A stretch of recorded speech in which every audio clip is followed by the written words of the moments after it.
So Aquarius, my goodness, that card just fully came out. Hello, Seven of Shells, choice and ambition. This is your reading for November. And as I'm sure you're all very aware, the big news in November is that Aquarius is moving into your sign. So get ready to step into your power, Aquarius.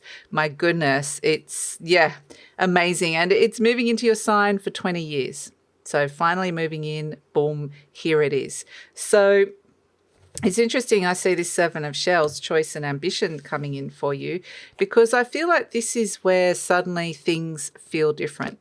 Suddenly it's like when something was foggy or murky or just wasn't feeling right. And now it's like, yes, now I'm getting this sense of what is feeling right for me. So it feels like this real shift of a emotional landscape, an intuitive landscape. And it's like, I've got new choices now.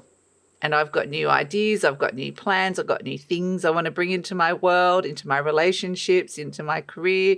It feels like it's affecting lots of areas. And it's like, yes, I've got these new choices. And it feels very empowering. So let's see what is shifting and changing for you. And it just feels like, okay, that just doesn't feel right anymore. It's this interesting thing of just knowing what does feel right. So let's see what's shifting and changing. We have Temperance, Jupiter, Sagittarius, South Node. Interesting. So the other thing that's happening, speaking of the Sagittarius energy, is that we have Mercury retrograde happening in November, and it will be in the sign of Sagittarius. So the Jupiter energy is saying, right, you're ready. You're ready to expand. You're ready to go on a new journey. Let's go off on the next big adventure. It feels very divinely connected in some way, or guided, or even ordained, I want to maybe say is the right word. So it's like follow the stars and just follow the journey, and it will lead you home, lead you to this new exciting thing that's coming in. But I want to say ultimately the end of the journey is leading you home. So, but that in itself could be really successful, this sense of accomplishment. But this feels like it's important to know that you're making a choice, intuitive choice, which is the start of that journey. So Aquarius, let's see what else is going on for you. So I just wanted to let you know that this reading is for Aquarius, Sun, Moon and Rising. Always recommend to watch all three of your placements if you know where they are, because it gives you the fuller picture of what's going on for you. And this is a general reading, Aquarius. Just take what feels right and leave the rest. The Two of Swords, lots of different little choices and decisions coming in. And crossed by the Ace of Cups, head versus heart. Ooh, okay. I feel like it's like you're being intuitively led, but your head might be in an old habit or pattern of going, no, not doing that, or that's not how I normally do it. And then you're getting this message from your heart or your intuition saying, but this is the path we're going down. And so you might be kind of fighting with having a little fight between your head and your heart. Ooh, we love it. The star card, the card of Aquarius coming in. I said follow the stars, and that's what we really are, the North Star here. Follow the stars. So Aquarius, I just wanted to say that if this reading does really resonate, there will be an extended reading, and the link for that is in the description box below. And you know, the star card is your card, your major arcana, Aquarius. So it is like you are moving into a whole new future. Everything suddenly feels different. Like I said, Seven of Swords, there's old plans, but there's new agreements coming in. There's potentially a contract coming through for some of you. Seven of Wands, the Strength card. Oh, here is Pluto, okay? This is the Death card, represents Pluto. It's making its presence known. It's like it's time to move forward, Aquarius. You probably had a little taster of it over the last year, and now it's like, right, you're actually moving forward through the storm and taking action. Ooh, okay. And we have the Lovers card. It's all about your choices. Your Seven of Shells is choice. This is choice. This is choice. It's about making very big and new choices.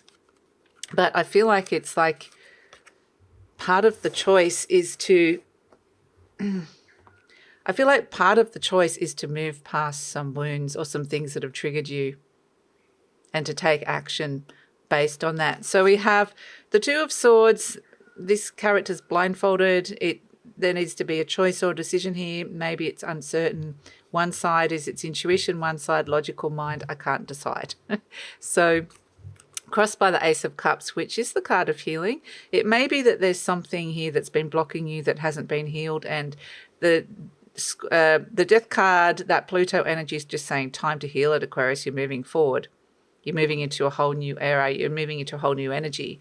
So it feels like it may be feeling like you're going into a new direction and you're uncertain about it because you know that there are wounds and reasons why you've resisted that in the past. So in your conscious mind, we have the Star card, which is the beautiful energy, the water bearer of Aquarius coming in. Those beautiful high spiritual waters are flowing. This is a sense of really knowing to trust your North Star, to trust the guidance, that you can feel like you're stepping into a new future and feeling hopeful about your future. But it also comes with this energy of peace and compassion. But it almost feels like everything gets laid bare. It almost feels like there's this sense of having to let go of a whole heap of things like masks or old images. There's almost a sense of even allowing yourself to feel a little bit vulnerable, because I'm getting this sense of being naked, like nakedly walking into something new. Like I feel like there's this renewal of soul and spirit, but there's an innocence as well. So yeah, interesting with the Star card. At the base, we have the Four of Pentacles, and this is what are you holding on to for fear of letting go? You know, I've built up all this stuff. I've built these foundations. I have these things around me. And then now I'm getting this message to move into this whole new thing, this whole new energy, this whole new transformation that's coming through here. And this Four of Pentacles, there's resistance that might come up around it. Now, this could also represent things around money. So maybe you're working through your money and resources and having to be really careful around that. Maybe this is about wealth creation. Maybe this is about building some really fantastic foundations, some material foundations, because it's kind of interesting. This is all higher consciousness, divine energy. At the base, we've got the material realm, and it's finding that divide between, divide, the relationship between the two, because here's the divine, here's earth, and here you are uncertain about what do I trust. So, or how do I choose now? So it feels like there's a big choice crossed by the Ace of Cups. Your heart might be blocking you, but it might be giving you a message, and it's blocking you from moving forward in some way. In the recent past, we have this Seven of Swords. It feels like there has been some plans or some ideas that have been thrown around and have been worked out, and maybe you had some plans in motion. I feel like whatever that is, there's some big choices and decisions to come in around it, and that it might shift and change form, whatever these plans are that you had or ideas that you had. In the near future, we have the Justice card. So for some of you, this is a contract coming through. Some kind of contractual agreement coming through for you.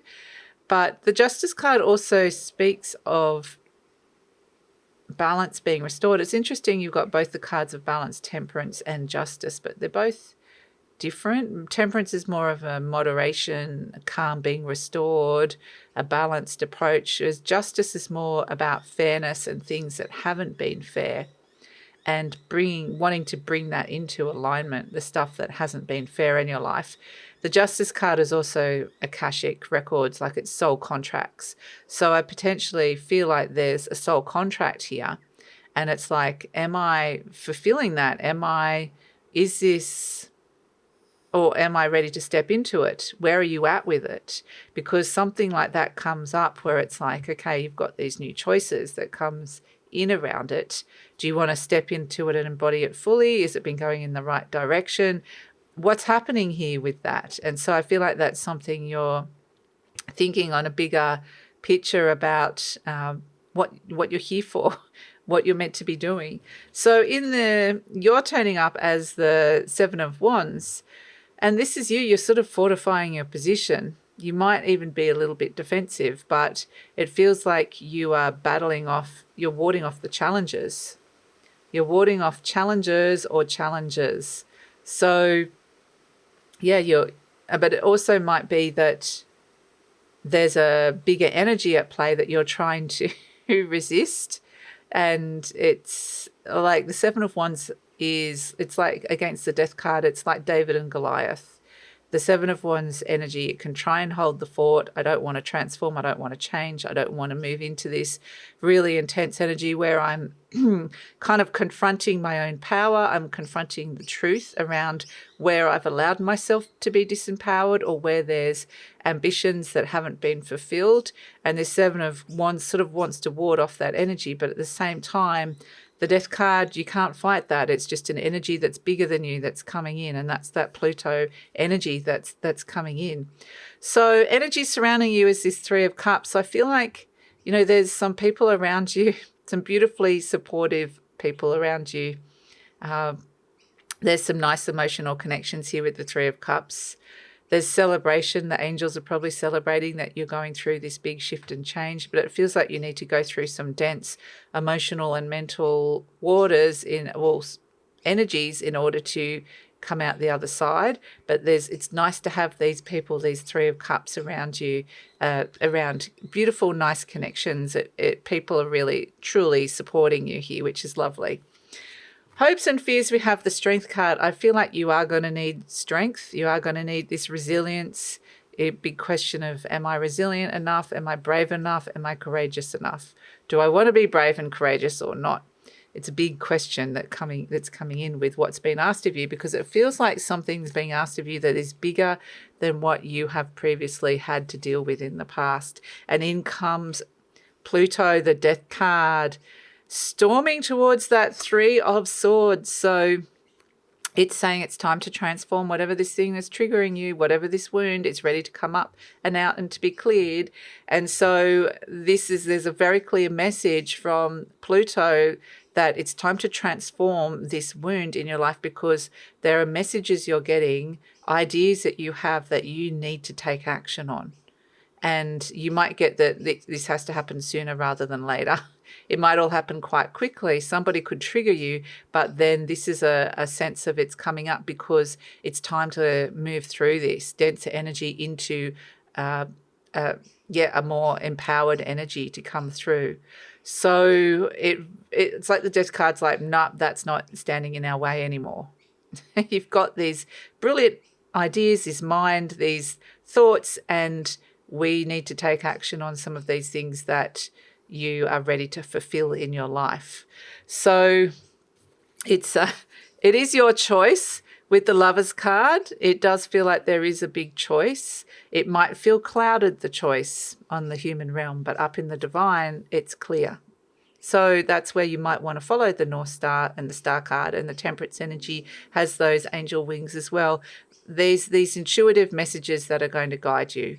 And yes, sometimes it's harder than you get the message and it's like, oh, do I have to really do that? Now I have to be really brave. So let's pull an affirmation card for you around that, Aquarius, and see what is coming in. Yes, so it's all about your future here, because we've got my future is glorious. I love it. I now live in limitless love, light, and joy. All is well in my world. I love it. Okay, so that is fantastic. And let's pull a charm for you, Aquarius, and see what is coming in. What is the charm for Aquarius? What does Aquarius need to know? Oh, okay, here we have inner child. Okay, inner child wants to come out and play. Inner child is guiding you. This might be something that has been around, and inner child is saying, let's do this. And you're like, no, no, no, no. And inner child is really guiding you. In fact, I've got this beautiful new inner child deck that I am going to be using in the extended reading. So we're going to pull an inner child card around this. But I keep getting time to go in and bat. Time to get, you're up. It's your turn. It's your turn to bat. So it's like, you're up. That's it. It's like when it's they're showing me baseball for whatever reason. Not a baseball player, so but I know it's big in other countries. But it's like, you know, you've got a team around you. How's the team going? Are they going all right? And then it's like, okay, it's your turn. Your turn now. Your turn to bat. So it's like there's something that is going to be required of you. And it's not only something that you're doing that's going to help you, but it's helping the collective energies around you, whoever those people are. And so it feels almost like, well, I can't let the team down. I can't not do this. So it might feel a little bit like, okay, am I excited? It's my turn. Or am I feeling pressure? It's my turn. There could be a mixture of emotions and feelings coming in around it. But it's very much inner child saying, out you go on, it's your turn. So it's your turn, Aquarius. That could even be the message as well. It's your turn, finally. So yeah, that's the reading, Aquarius. I'm going to take it over to the extended reading now. We're going to pull an inner child card and see what the message is. We're going to see what else is coming through because, boom, when the death card comes in, their transformation and change is at play. Yes, you have the choice of how you can respond to that, but also it's really about how you can respond to it. You can't stop the death card. So we're going to see where this is going. It's kind of like we're overcoming these wounds. And there's a reason, because these ideas or thoughts need to be brought into action. There's a plan that needs to go ahead. And so we're going to see where that's all going and why, what other energies are coming through with this. So we're going to explore it further into the future and pull that inner child card. So that's all in the extended reading. Love it if you come over. We might get some insights about where Pluto's initially guiding you. And Pluto's very intense energy, so it might feel intense. Depends on whether you've got any Aquarius planets or points at 0 to 3 degrees of Aquarius. That'll be more intense coming up, but otherwise it will be more of a tone shift that you might feel like as an under-rumbling into your life. Ooh, something suddenly feels different. So we're going to explore all of that in the extended reading, ask a little bit more what this Pluto energy means and moving further into the future. And so love it if you come over. The link is in the description box below. Usually pin the link to the comments as well. And please check out my other offerings, healings, readings. It's all there in the description box below as well. Please like, subscribe, share, leave a comment. Love to read your comments, Aquarius, and take care.